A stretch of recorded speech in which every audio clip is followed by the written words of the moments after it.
There's just adorable, right? I've seen them before, and they're just so cute. They don't have to think about what we No, they're innocent, and they're just here to have a good time, take a nap, and I just think it's amazing. I went and grabbed And I want them to be able to never know about it.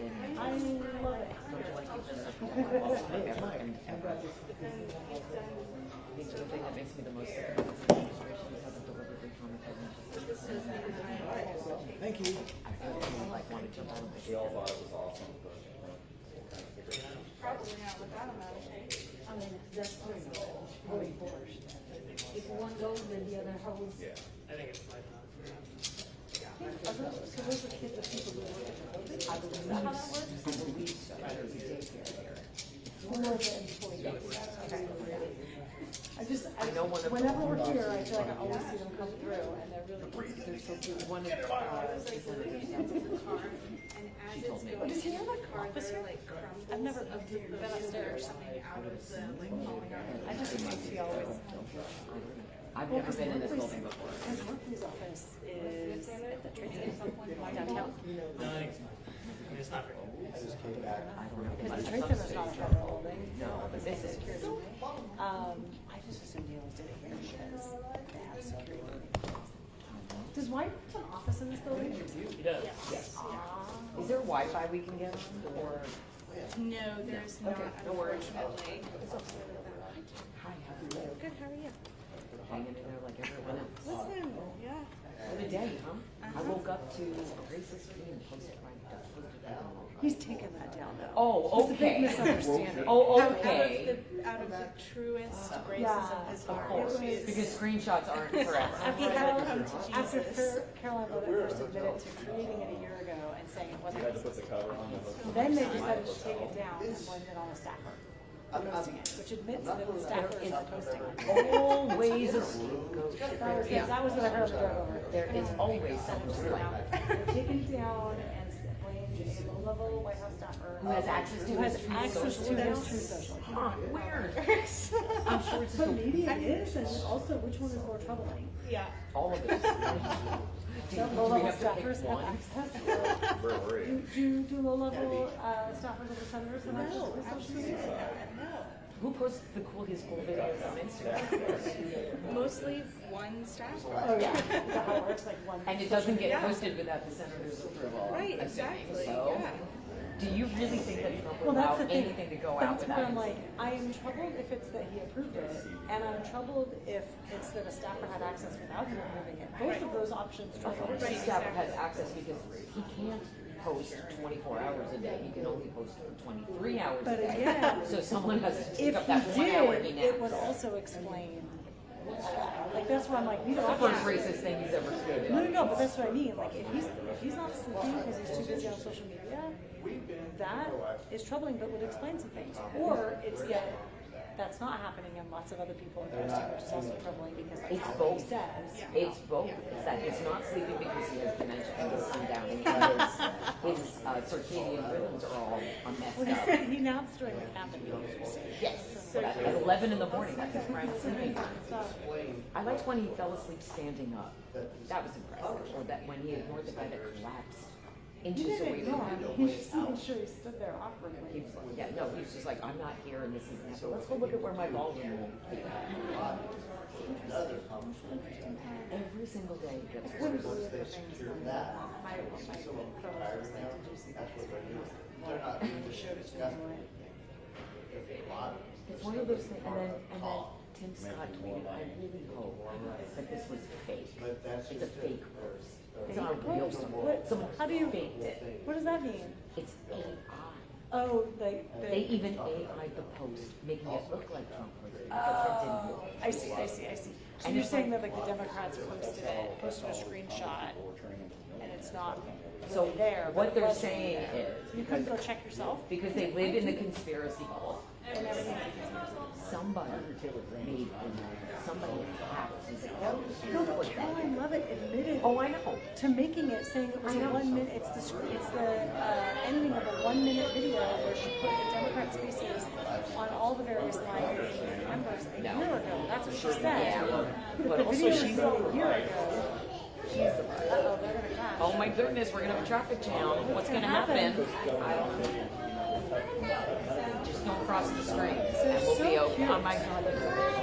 My children are 27 and almost 20. I know mine. I have a almost 26-year-old and a 28. I mean, this is why we need travel. So that you can go back and look at 2-year-olds. It's delicious. Just forming themselves. They can go to the back of the world. Yes. Still need you. But they're just starting to figure out like who they are, and Yes. they're separate from. And they have demands and needs and opinions and wants, and they're asserting themselves, and it's well, rock star time, don't you know? But such a match. We were so lucky to have them, and we're good. Monday, Friday, I would get home at like 6. My wife would be like, what is it? Hot dogs. Like everybody. Something I don't have. I mean, how can you say? So my girlfriend does kind of like. This is one of his biggest supporters on Twitter. This is a full-on mock-up. If you find this racist, please seek help. That's not all racist. Come on, stop it. And so today it's Also, the man hasn't been president in like 12 years. literally this is it. Isn't this fabulous? This has been circulating for a long time. But it's I have a lot of these on my phone just because I'm constantly. Hello, sir. Hello, how are you? Something? Good to see I thought you. maybe you were bringing me a present. Next time I'll remember to get the road like. Well, the last time I saw the senator, I gave him. I can't accept gifts. I can't. Tell me about. Thank you. Oh, is that his baby? Yes, but I need to get it autographed. I know, that's why, Thank you I thought so you wanted to have much. like a special interaction with And I remember, and I gave it to the senator. So it's just a trait. It's not a gift. it. It's a trait. Even Afraid, exactly. Oh my gosh. These I ones are hate younger. this story. Look at those boots.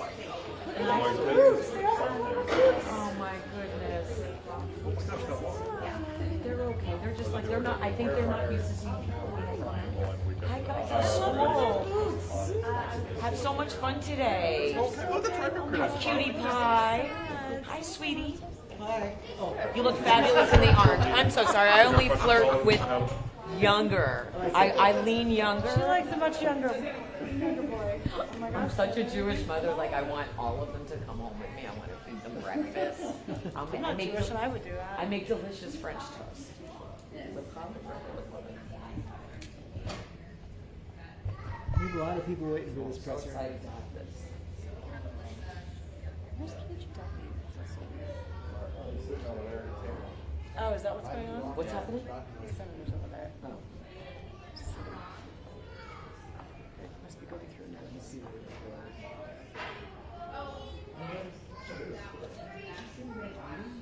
A lot of stuff. I see him.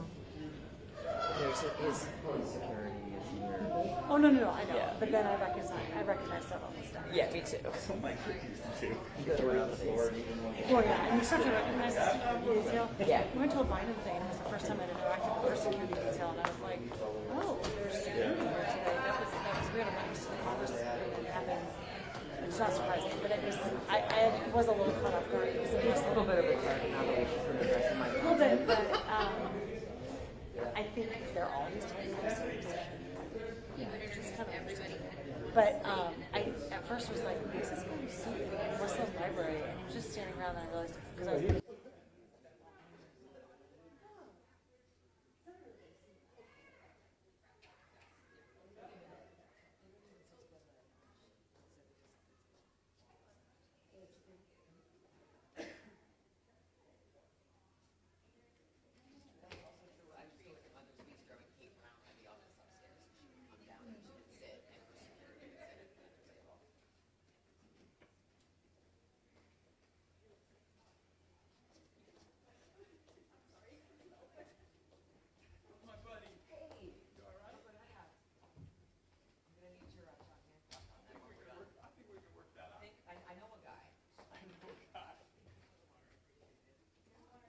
Yeah, yeah, we're gonna take that share.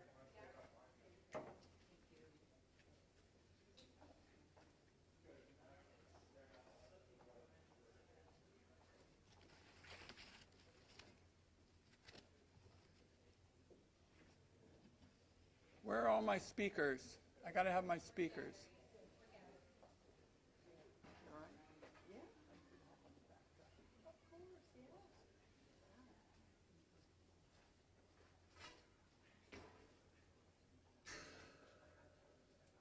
Hey, you guys.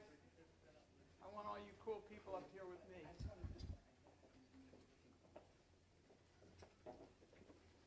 How are you guys? You might be a newcomer. Are you from the Oregonian? Wonderful. Welcome. Where are you from? From where? Salem. Great. Okay. Glad you're here. Heather's here. Hello, sir. Everybody's in the house. Hi, guys. There. So let's just do our formalities. And Mr. Stern is here, so you can call him nights and weekends and take all his free time and make sure he gets you what you need. So we have Alyssa Walker-Keller, who will go first, Portland Immigrant Rights. Ron Werner, co-director, Together Lab, Sandy Chung, ACLU. They've been wonderful to us over the years. I'm going to talk about some of the privacy rights. Melissa Unger, SEIU, longtime advocate for working people. And Virginia Smith, Oregon Nurses. We've got a fast-tracking bill that they've been terrific on. So I particularly, being home, wanted to have these wonderful people here, given what I heard about last weekend when people were just trying to exercise their First Amendment rights. And many of you have heard me say that, the First Amendment is an essential American muscle that gets stronger with exercise. And that's why I've had 1,150 town hall meetings. I'm going to have 2 this afternoon. And, the Trump administration and their federal agents have just the opposite view of Oregon on the whole First Amendment issue, and we're going to talk about that. I think when you look at their pathetic flatterers ducking the First along with the Second, Fourth, Fifth, and 10th Amendments, treating them like doormats to be trampled on, that really gives you the message in one sentence, one concept about what they're doing to our communities. And I will tell you, that is not immigration enforcement. It's throwing out half the Bill of Rights after 225 years. Now, last weekend, all of you saw that people were having their rights trampled. Seniors, families with kids, thousands of others, all for one gathered purpose, and that was to promote their First Amendment rights. Next week, the Senate is going to consider funding for ICE, and I wanted you all to hear exactly how I'm approaching it. First, to start the debate, I called ICE on the Senate floor Trump's personal Gestapo. And you don't stop a Gestapo with a bunch of hope. You don't tweak a Gestapo. What you do is you stop a Gestapo. And that's what we're going to be focused on. Here are some of the steps that I'm taking. One of the things that I have felt so strongly about is for some time now, ICE has been grabbing people from the streets. And we have been investigating for some time ICE's weaponization of domestic surveillance tools and how to cut it off. ICE has direct self-service access to driver data in 45 states in this country. And our investigation showed that their self-service access to that unblocked data has taken place in 41 of those 45 states. So I am going to be watchdogging how ICE conducts domestic surveillance. And I can tell you right now, they are hoovering up personal data of Oregonians and Americans, and they basically use data brokers, a bunch of sleazy data brokers, and a top priority for me in this package that is being discussed in Washington, D.C., is to do everything we can to make a start at reining in these abuses of people's rights. And ICE's abuse of incredibly sensitive taxpayer data goes back to early 2005, when Elon Musk's Doge henchmen started spreading throughout the government. And we've been dealing with carefully screened data now for some time because we're making sure that it's protected by ironclad law. And I want to make sure that people understand my position is anybody helping Trump, Stephen Miller or Kristi Noem, violate taxpayers' privacy rights ought to face prosecution. This ought to be treated as something that is central to the ability of people in this country to enjoy their privacy, and that's the way we're treating it. I think that privacy is an economic security, it's a family security, it's, by the way, a national security issue, and I'm treating it for that purpose and it being included in this package. So that's a big part of what we're trying to get in this final package, but there's a lot more to do. The Fourth Amendment also is at risk. Basically, the way they take your personal information from these data brokers, as I touched on. The masks ought to be off. The federal agents ought to be required to wear uniforms to display their badges. And mostly, everybody ought to be able to identify them. You ought to have somebody that you can hold accountable. So there are other things that we're working for, particularly profiling of U.S.-born citizens. That's being done illegally. And we also want elected officials to know that they're going to be able to work with the federal folks and protect their communities. I'm going to wrap up this way, and that is that I'm the son of immigrants who fled Nazi Germany for refuge in America. My mom and other Jewish women saw the signals of what the horrors were to come. And I'm not drawing a false equivalence now between this and what they were up against. But I'll be damned if we sit around and all of our children and all of our families live in a country that even resembles what my family and the horrors my dad and mom left behind. So there's a lot of work to do. My mother would say after basketball games, "Dear, make sure you're running with the right crowd." I have got the right crowd up here, I'll tell you that much. And together, we're going to make sure that Trump's ICE age ends now. Let's go with Alyssa, I believe, is going to start us off, and just appreciate everybody being here, and we'll have some questions for everybody afterwards. Now, I know a number of you want to ask questions about other subjects as well as the press conference. We're going to finish this press conference first, then we can start talking about other things. Alyssa, welcome. Thank you, Senator. Hi, everyone. My name is Alyssa Walker-Keller. I'm the coordinator at PERC, the Portland Immigrant Rights Coalition.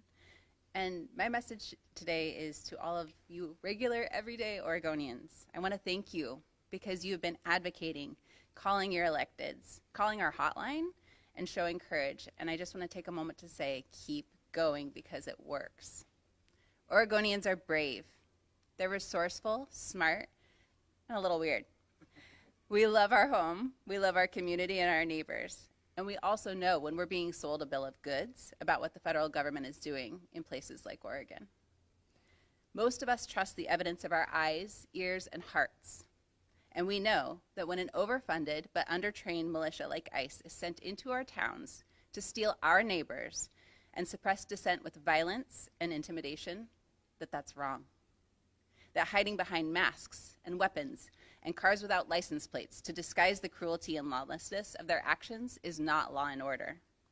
We know that forced entry into homes without a warrant, profiling people and neighborhoods based on race, and surveillance technology is not legal or constitutional, and that breaking windows and bones and hearts to tear our neighbors out of our communities is not good governance. We see what's happening with this administration and what they're doing. Since July, our incredible volunteer dispatch team at PERC has heard 1,156 stories of people from all over Oregon who have suffered heartbreak because our tax dollars are being used to kidnap and assault our neighbors rather than investing in a thriving community. We've seen children detained and denied access to medical care, distraught teens prevented from saying goodbye to their parents before they're whisked away, and the lingering effects of chemical weapons of war that were used against elders, children, clergy, and pets in a residential neighborhood. We know this administration is wrong. So now Oregon is the time to be so steady, so brave, and right now to keep fighting, because we cannot afford to lose sight of what we're fighting for and what we're fighting against. So I'm going to leave you with a couple things to do today, and one is to keep going. We're grateful for the leadership of Senator Wyden and our delegation, and we need you to keep the pressure on the next couple of weeks. Not one more cent, not one to ICE or CBP. not one more cent invested in their $85 billion campaign of cruelty against our neighbors. And abolish ICE. Because some may forget, but Oregons know. This agency is barely 2 decades old, and it has a much bigger problem than a couple of bad apples. The whole barrel is rotten. And we won't settle for the lie that we can't find a better way to welcome and honor our neighbors, the families that have had the courage to start a new life in a new land. And 2, remember to save PERC phone number in your phone. Call 1-888-622-1510 if you see ICE. We can do this together. We need your voice, yours, and you're not alone, because we're dreaming together what Oregon can and should be. And with that, I'm going to pass to my friend and colleague, the Reverend Ron Werner. Well said, Alyssa. Ron.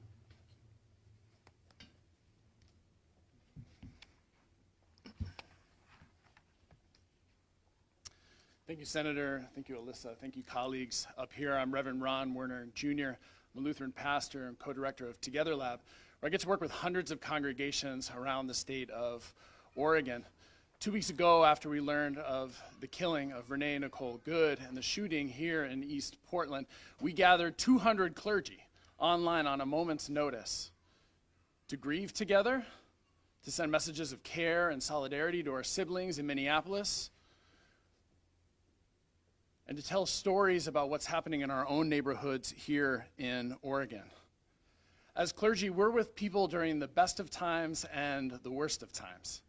The best of times, weddings, a new birth, a new job. The worst of times, a diagnosis, a death, or a loss of a loved one. It's been a lot of the worst of times recently, where we're seeing our neighbors wondering how they're going to pay the rent now that their breadwinner has been taken from the community. Where we're hearing stories of folks who are not showing up for their chemo appointments at the hospital because they're afraid to leave their homes. Where kids night after night are having panic attacks and afraid to go to sleep because they're not sure if their parents are going to be there in the morning. This is not okay. This is not okay. At the same time, we're seeing some of the best of our neighborhoods. Congregations and schools and local restaurants and every single ordinary person in our neighborhoods coming together to protect one another, to take meals to people, to walk each other's kids to school, to show up to walk folks to their cars, as clergy have been doing every single day outside the federal courthouse and outside of the ICE processing facility on McAdam since the summer. Neighbor to neighbor, block by block, city to city, rural and urban, everyday people, neighbors are showing up and standing up saying ICE needs to get out of Oregon, needs to get out of our neighborhoods. They do not keep us safe. We keep us safe. ICE and CBP were created by a series of choices over time. And we have the opportunity now to make different choices by not giving them another dime. Rabbi Abraham Joshua Heschel, who marched with King at Selma, had this line where he said, "Words make worlds." And we know since summer, when the president began painting this picture of our community here as war-ravaged and on fire, that those words were trying to build a world that was not true, a world that is different than what we see with our own eyes. We see him trying to do the same thing in Minneapolis and cities throughout the country. Words that can build a world for ICE to be violent, to continue their terror in our communities, to continue pulling families apart, to continue pitting us against one another. Well, we have the opportunity to speak different words, to build different worlds in this time. And so I join my voice with the choirs in Minneapolis right now who have taken to the streets, who have sung this song. It's okay to change your mind. Show us your courage. Leave this behind. And so my message is this: to our representatives on the fence, do not give them another dime. It's okay to change your mind. To the agents, who are tempted by signing bonuses. Quit your jobs. Repent. Come back to the community. It's okay to change your mind. Show us your courage. Leave this behind. And to my friends, I've been an Oregonian for 20 years, but I wasn't always an Oregonian. I was an Arizonan. I was a college roommate who now have friends and families spread across the United States, from Florida to Fresno and everywhere in between. My message is this: call your representative, call your congressperson who is different than mine. Please tell them, not another dime, and do not believe the words that are being said about our communities. That is not the world we are living in. We are living in a world where neighbors are showing up for neighbors, caring for one another. And those relationships, that trust across lines of difference, is how we're going to build the thriving communities and neighborhoods that we all want to see. It's okay to change your mind. It's not just an occupational hazard as a clergy person, believing in transformation. Do not give ICE or CBP another dime. Thank you. Thank you. The Runs are well represented. Sandy? Thank you, Senator. Good morning, everyone. My name is Sandy Chung. My pronouns are she and her. I'm the Executive Director of the ACLU of Oregon. To start, I want to introduce my personal story. My family and I immigrated from South Korea to the United States when I was 5 years old in the early 1980s. At that time, South Korea was ruled by an authoritarian government. In 1980, the South Korean government sent government agents to a town called Gwangju to stop protests led by college students. And they ended up not just arresting, but killing anywhere from hundreds to thousands of people in Gwangju. My parents chose to leave South Korea because that made them profoundly disillusioned with their country. As you see, Gwangju was my dad's hometown.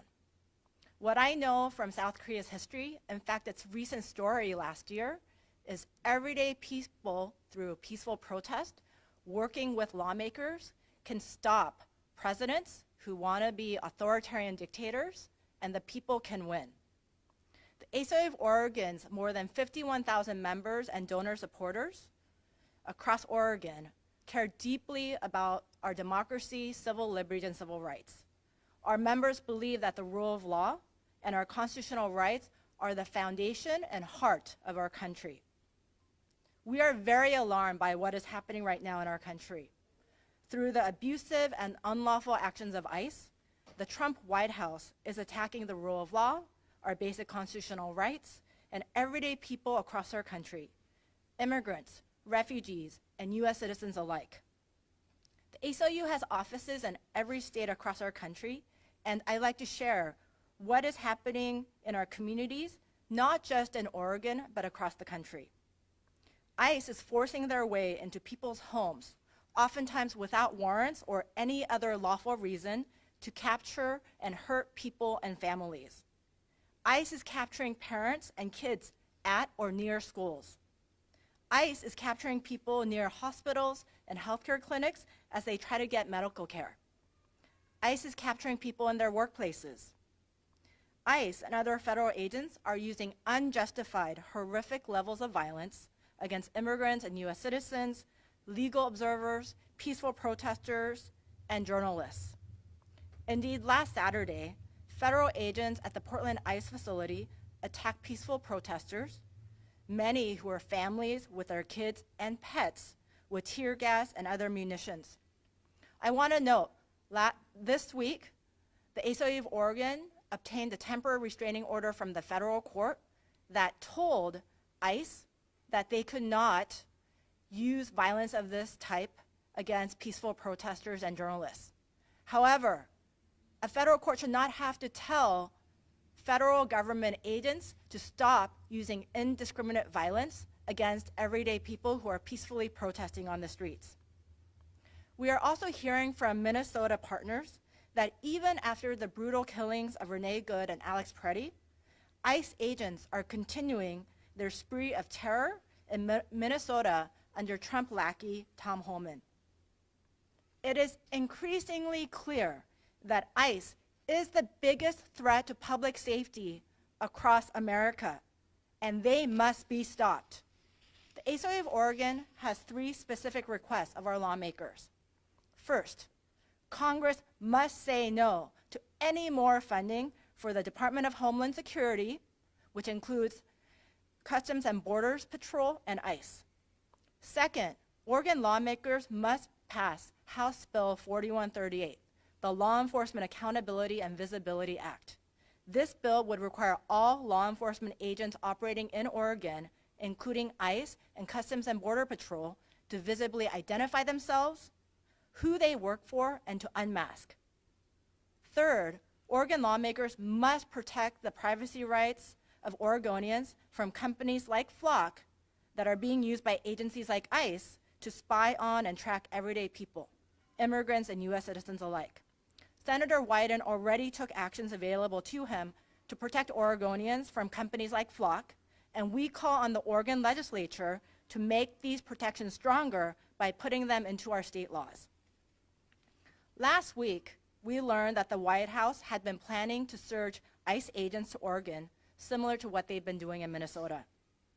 This means that what ICE did towards peaceful protesters on Saturday in Portland may just be the beginning of very dark times for our state.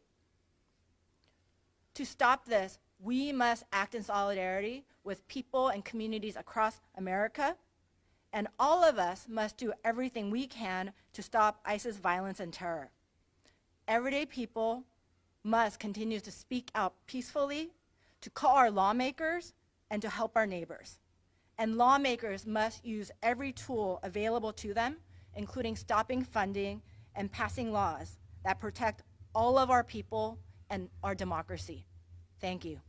I don't think it's a good week unless I've consulted with the ACLU. Melissa, please. Hi, my name is Melissa Unger, and I'm the Executive Director of SEIU, Local 503, representing 75,000 workers in Oregon. They range from home care workers to public sector workers, whether it's a local government, a university, or a state worker, and work closely with our SEIU local, who also represents hospitals and janitors.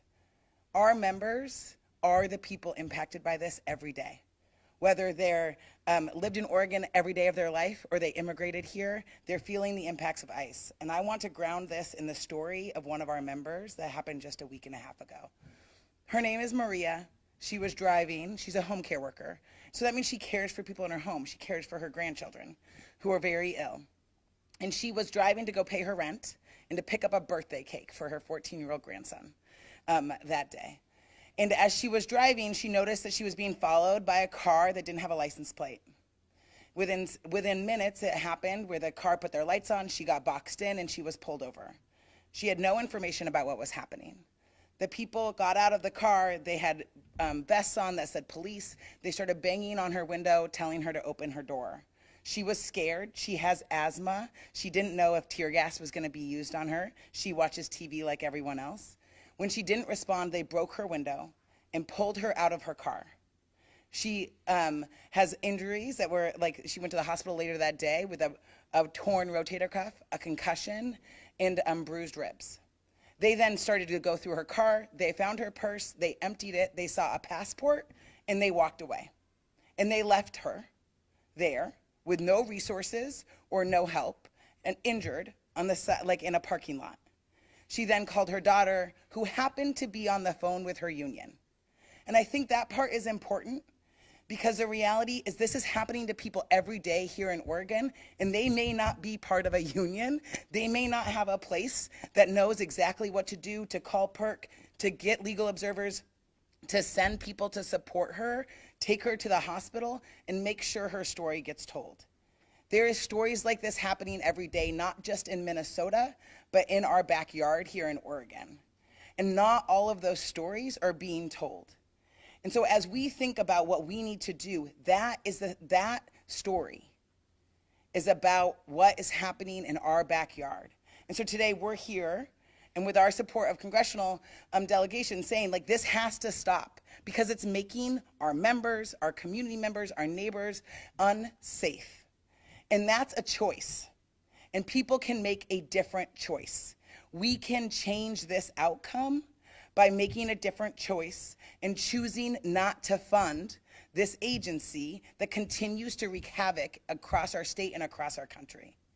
And in response to this, union members from across the state joined together in Portland, thousands of us. I got to tell Maria's story there. I was joined by another member who told his story as an immigrant here in Oregon. And we were joined, we all took a pledge to be peaceful, and we were trying to raise our voices for our fellow community members, thousands of us. Our children, our dogs, all were there trying to march. And we were marching down the street. No intention of stopping. The whole goal was to just make sure that we lifted up our voices in this moment, like Americans have been doing for hundreds of years when something is wrong. And instead of being able to see that, hear that, and understand that that's people expressing their point of view, federal agents chose, in that moment, to fire tear gas, sounding like bombs, on this peaceful protest. If you have never seen a baby in a mom's arms being rushed out of a cloud of tear gas, then that is exactly what it looked like. Children, kids, a baby who was trying to get them to put water in their eyes while they could while they had no idea what was happening to them. And if that's the country that we live in, it's past time for us to continue to raise our voices and say no more. And that is what union members across our state and across our country are doing with our coalitions and our neighbors. Because this is, like I said, this is a choice. And I'm happy to see our Oregon, most of our Oregon delegation and Senator Wyden making a different choice and demanding change. We need the entire Congress to stand up and demand change in this moment. Because if you're reading the news and you say, that makes me uncomfortable, it should make you uncomfortable, and you can realize that it doesn't have to be this way. That we can make different choices as a country, and we will continue to raise our voices until people like Maria can go to work or buy a birthday cake safely in their neighborhoods. Because when it is our government making it unsafe, it is time for people to hold our government accountable, to make sure that they're the folks actually making our communities more safe, not less safe. And I'm so proud to be a part of an organization and our members who are raising their voices right now to demand a change. So now I get to pass it off to another union member who was there with us on Saturday. Virginia. Thank you. Thank you so much, Melissa. Hi, everybody. My name is Virginia Smith. I am a nurse at Providence Willamette Falls in Oregon City, and I'm the vice president of the Oregon Nurses Association. I was also at the Labor Against ICE rally last Saturday. What happened during our march should alarm everyone. Federal agents deployed tear gas and pepper balls into our crowd where our families were present. Our peaceful protest was met with an assault on our bodies and our health, and it was senseless and terrifying. The Department of Homeland Security's behavior and escalation were unacceptable. They created immense danger in a public space where people should have felt safe exercising their First Amendment rights. Unfortunately, this is not an isolated incident. Under the Trump administration, ICE and Customs and Border Protection have targeted hospitals, clinics, schools, and places of worship, spreading fear, compromising care, and putting lives at risk. Here in Oregon, federal officers have already shot 2 people in a parking lot, hospital parking lot, and arrested an entire family who was trying to take their 6, 7-year-old daughter to an emergency room. This is unacceptable. Federal immigration officers also bring detainees from the Portland ICE facility and people who have been injured during ICE actions into our hospitals. While there, officers have reportedly pressured clinicians to rush discharges, removed patients against medical advice, refused privacy during protected health conversations, remained present during sensitive exams and mental health assessments, and entered restricted areas without proper identification. This is not consistent with healthcare. This is interference, and it must stop. I also want to take a moment here to offer a solemn mention. Our nursing community is still in a deep sadness and anger from the killing of Alex Preddy, a dedicated ICU nurse who cared for veterans.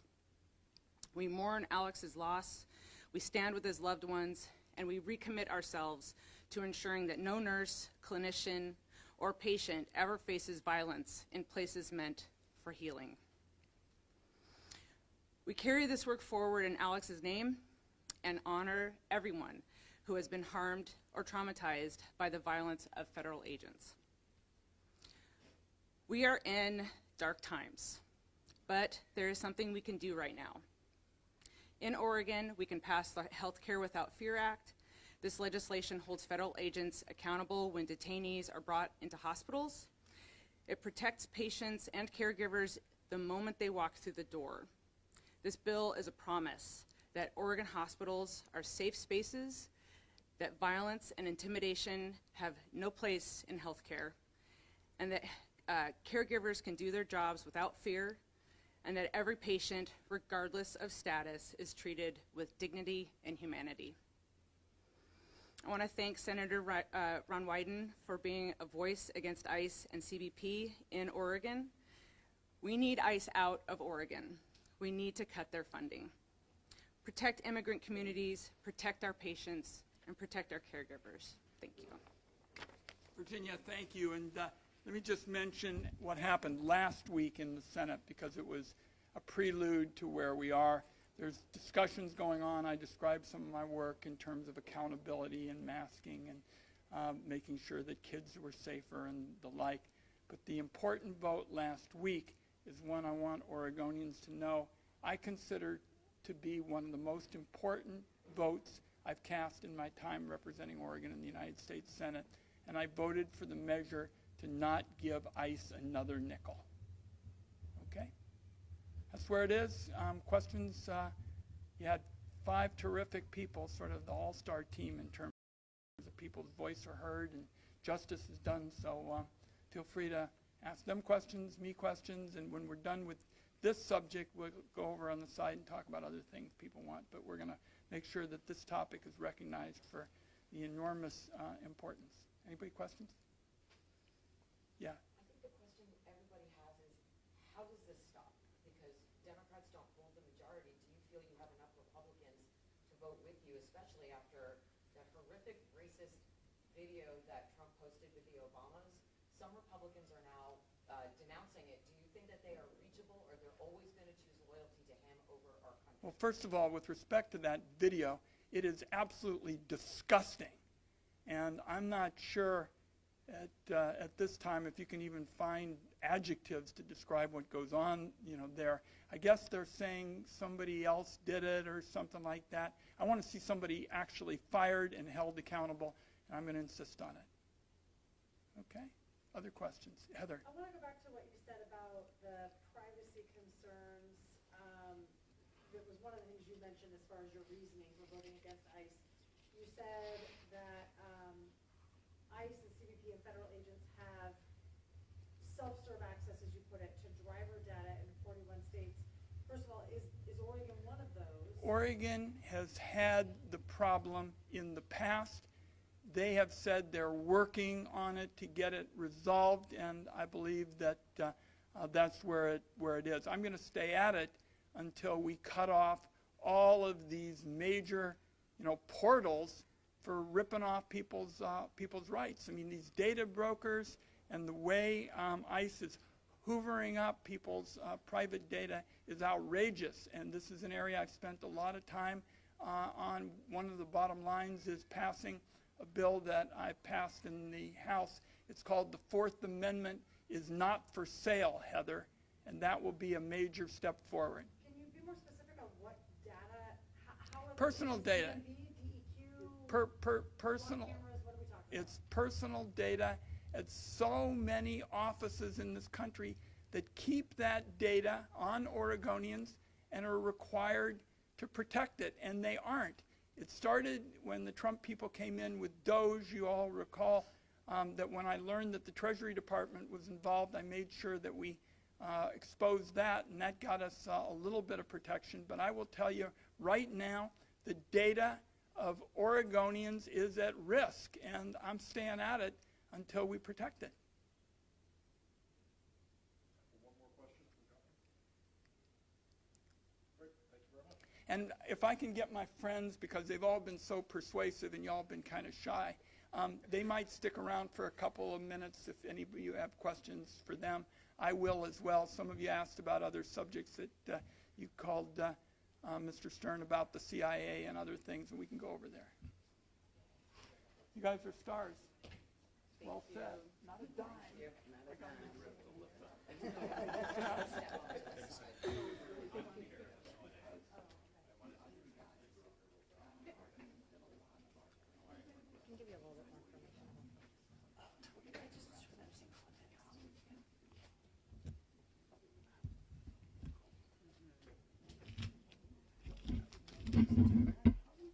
Still usable.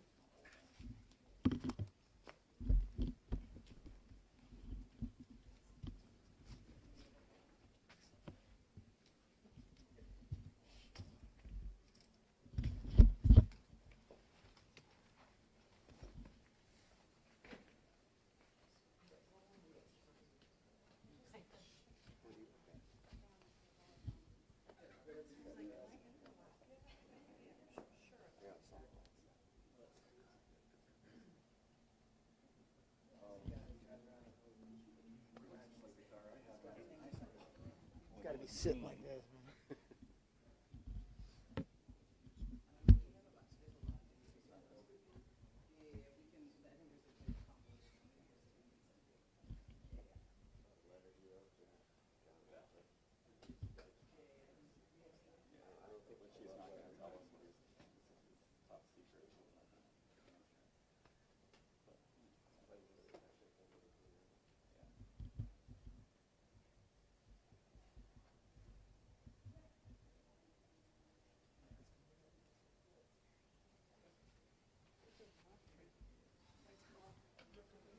Someone I know.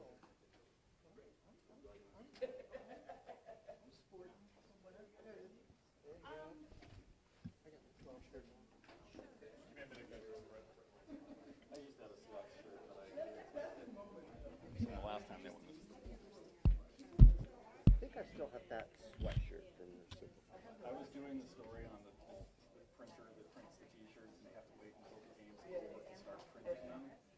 So I was in there when they started printing it, like, I don't remember what time of night, and the guy gave me like a full They burn them. I was in New Orleans when one of the Super Bowls was down there, Denver was playing, and the stores on Bourbon Street had boxes. One said Broncos on Green Bay, something like that, and they were sitting there. They were listening to the game, and as soon as the game was over, they ripped up the box, put that out, and then went to the back room. Supposed to burn them down. They're giving the kids in like Africa. I know a lot of Nike stuff ends up over there. So if you see like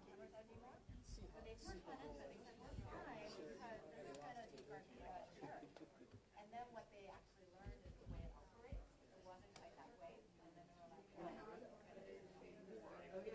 Arizona was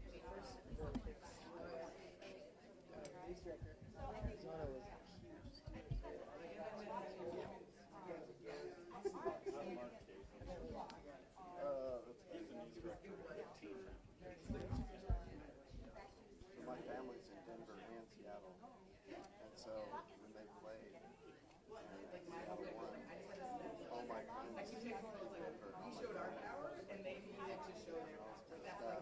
So my uncle said, "Well, losers come up here and make us breakfast." Everybody went up there.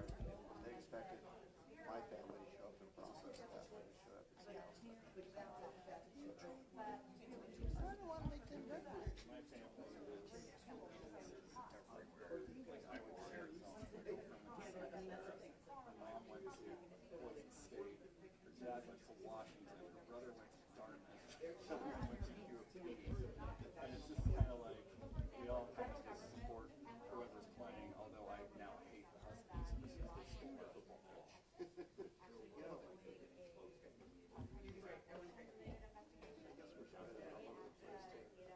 I'm a big Ducks fan. Kids went to Oregon State, Portland State, Pacific Lutheran. They wouldn't. Good for them. I told my dad I don't want to go to Oregon. We go to Oregon. The best advice I got ever. My son's kind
actually got an F on that one. This is go ahead and just redo it. Okay.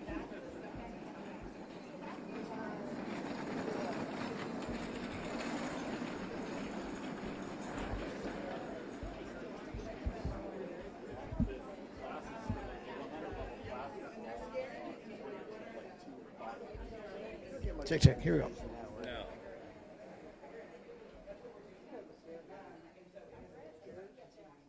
Since none of us have a reporter.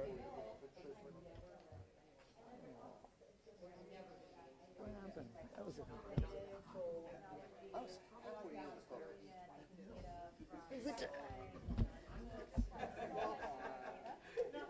You're old school Trump opposition. You're like, that's like old school.